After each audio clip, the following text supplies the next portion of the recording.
नैबेनि आखुआनो बिमा बिफा बायदि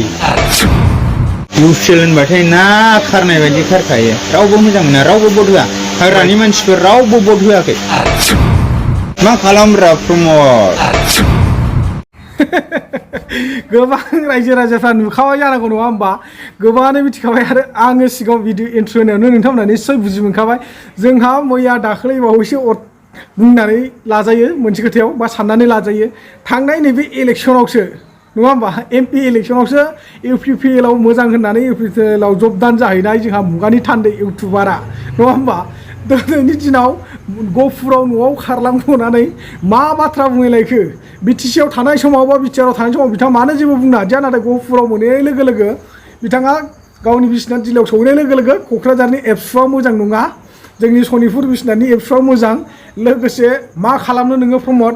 बेफोरबायदि गोबां बाथ्रा बुंदों आरोखि नोंथांमोना गोबाङानो नुखाबाय आरो गोबाङानो नुवाखै जानांगौ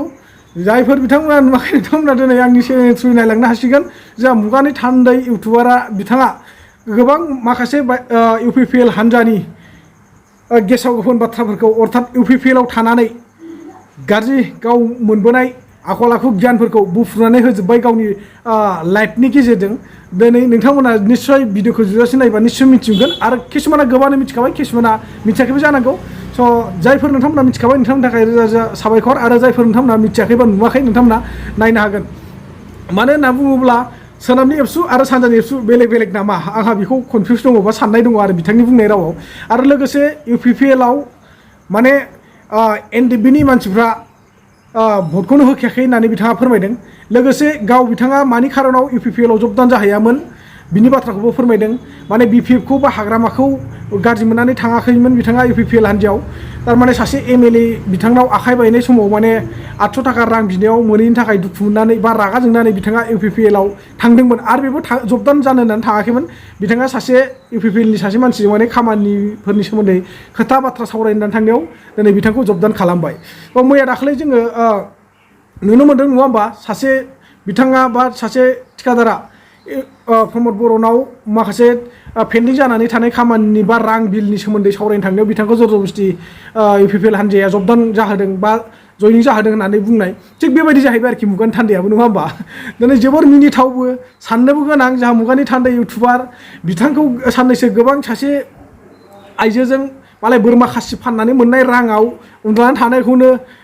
बिथांनि आइजो होननानै किसुमाना गोबां भाइरेल खालामलाबायबाय नङैखौनो नंगौ होननानै गोबां बुंलाबायबाय गोबां दावराव दावसि जाबाय नङा होमबा थिग दिनै बिनि खेथ्रआव बिथाङा मारैहाय मार UPPL नि आखल आखु नियम आसार खान्थिफ्रा बा नियम नितिफ्रा दिनै रोखायै फोरमायदों आरो लोगोसे UPPL नि माखासे सुबुंफ्रा BPF नि मानसिफोरखौ बुलाबायदोंमोन नङा होमबा लैहोर लैहोर बिथांमोनखौ बुलाबायदोंमोन सोरनिबा न'आव अन्थाइ खुबैलाबायदोंमोन थिग बेफोरबायदि मानसिनो बा एक्सनारफोरनो एक्सन लाग्रा मानसिफोरनो एक्सन ग्रुपनो माने UPPL आ रांखौनो होनो हायाखै होननानै मुगानि थान्दैया फोरमायदों गोसो जायोबा हाग्रामा महिलारिया थिग थायोब्ला माने मुगानि थान्दैया बै UPPL नि एक्सनारफोरखौ BPF हान्जायाव लानानै थांजोबनो हागोन होननानै फोरमायदों दा नोंथांमोना बेफोर बाथ्राया बेसेबांसिम सैथो आरो माब्रैहाय बेफोरबायदि जानो मोनखो दिनै नोंथांमोना गोबां नुखाबाय बा किसुमाना गोबाङानो मिथिखाबाय जायफोर नोंथांमोना मिथि मोनाखै नोंथांमोना दिनै मुगानि थान्दै इउटुबारा मा मा बाथ्रा फोरमायखो निस्सय नोंथांमोना नायनानै बुजिनानै लानो हागोन लोगोसे जोबथाराव नोंथांमोना फुल भिडिअ नायनायनि गेजेरजों भिडिअखौ मोजां मोनोब्ला लाइक शेयार कमेन्ट खालामनो दाबाव आरो नोंथांमोनखौ आं बारे बारे खावलायो नोंथांमोना मा सानदों नोंथांमोननि गोसोजों नोंथांमोना कमेन्ट सेक्सनाव जनायहरनो माब्लाबाबो दाबाव दा नोंथांमोननि थाखाय आङो कमेन्ट सेक्सनखौ अट'मेटिकलि खुला दोनबाय नोंथांमोना मा सानदों बुंहरदोल' दिनै जोंनि बर'फोरनि गेजेराव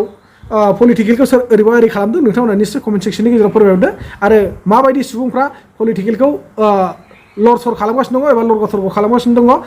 ओरैनिफ्राय ओरै माने मोख्रा बारनाय बारथिंगासिनो दङ नोंथांमोना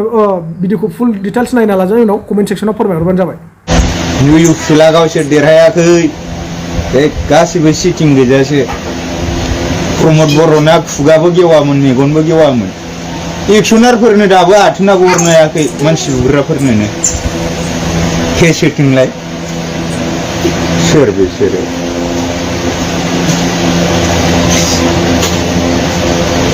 मालायखौसो मानसि बुयो होनो बिसोरनो मानसि बुयो लाजियोसो आं नोंसिनि मानसिफोरखौ BTC आव BTC खौ बासायनोबा BTC नि रैखाथि नांगौबा प्रमोद बर'जों दाथा हाग्रामाजों था हाग्रामाया बिराद सैथो मानसि ओरैबायदि सैथो बेयो ना गावखौ बावसोमनानैबाबो मालायखौ सिबिनो हायो। आं दाख्लै BPFखौ दुखु मोनाखैथ' MLA खौसो दुखु मोनदों आं आखाइ बायनाय 800 थाखाल' बिदां बावनो हराखै आरो बेबो आं प्रमोदजों थांनो होननानै थाङाखै आं बै मनज सारजोंसो ओरैनो खामानिफोर दंबा रायज्लायहैनोसै होननानै ओंखारदोंमोन। जोंनि बिदि गफुरनि आबसुफोरखौ सनितपुर बिश्वनाथनि आबसुखौ जों दुखु मोना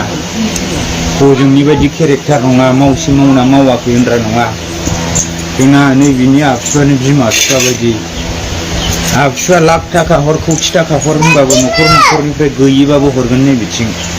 नोंसिनि बायदि थगायसुला नङा मिथिबाय। खिन्थु बर'फोरनि थाखायथ' BJPआबो मोजां BTCनि थाखाय दा UPPL हाबसननायाव गाज्रि जादों नोंसोरो दुखुआ बेल'। बिनिफ्राय दा जाय सरखार सालायदों बे बिराद जाम्बा ना जाम्बा खियावबो जाम्बा बिनि खियाव थाम्फैबो बाबावा गासिबो खोथाखौ आं बुंजोबनो हायो खियावबो थाम्फै बाया बिनि खियाव आं हाबाखैथ' आं UPPL हाबाखैथ' बुंनो थिनदों बुंदों मालाय जायगायाव थाहैनाय आं सिगांनिफ्रायनो गोबां ट्रेनिं मोनबोदोंना होमबाबो 8 बोसोर थादों नोंसोरनि जायगायाव कर'नानि सिगां जोंहा ना माइरङा न'निफ्राय थाङोमोन बड'लेण्ड बासजों आं जानो थाखाय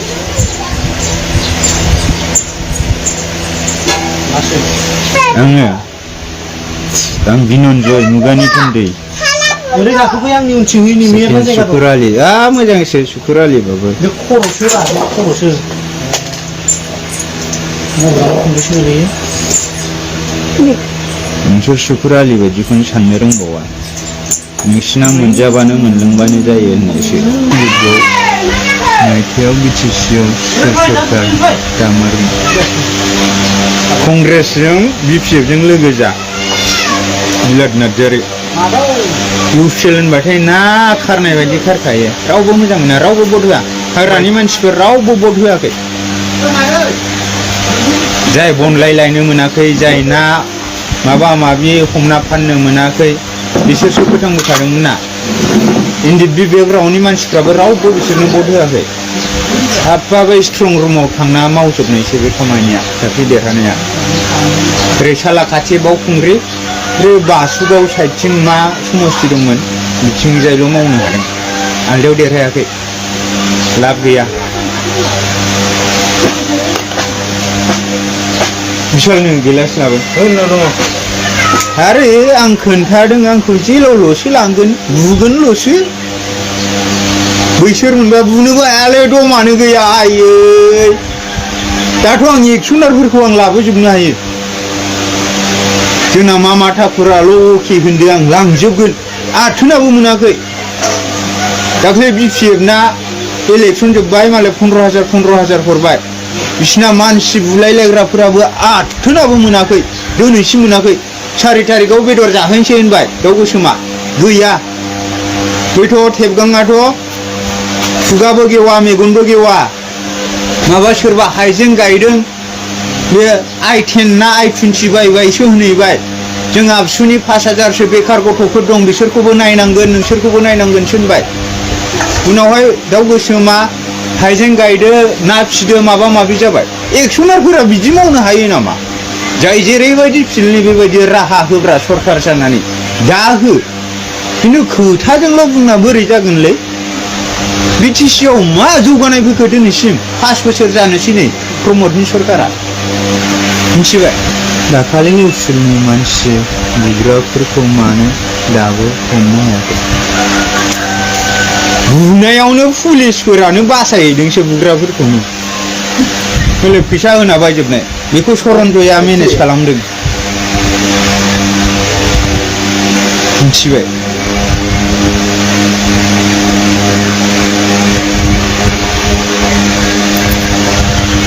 बुनो हायो हमनो हायो जायनि सरखार बेनो राजा नोंसिनि क'क्राझाराव खुनु ल'आनो गैया पुलिस कानुन जेबो सोलिया नों सिस्टेमजों थांनांगौ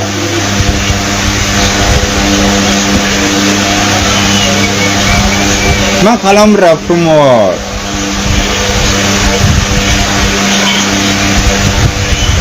जिल'ल'सो दोननो हागोन लांजेननायाव खनसेल'सो बुनो हागोन जों चेलेन्ज दाला जोङो बिराद फाग्ला मानसि जोंना गोसोआ जायखौ सानो बेखौ मावलाबायो थैनोबो गिया लाजियाबो जेबो गैखायाबो जाय गोसो हमथानो हादों बिसोर माहाजोन जादों जाय गावनि माखासे उइक पइन्टफोरखौ दोनखुमादों बिसोर मानसि जादों सार माबा माबि होननानै खिन्थु जों सैथोजों सोलिग्रा मानसि सैथोनि अनगायै आल्लाहखौ जों सुखुआ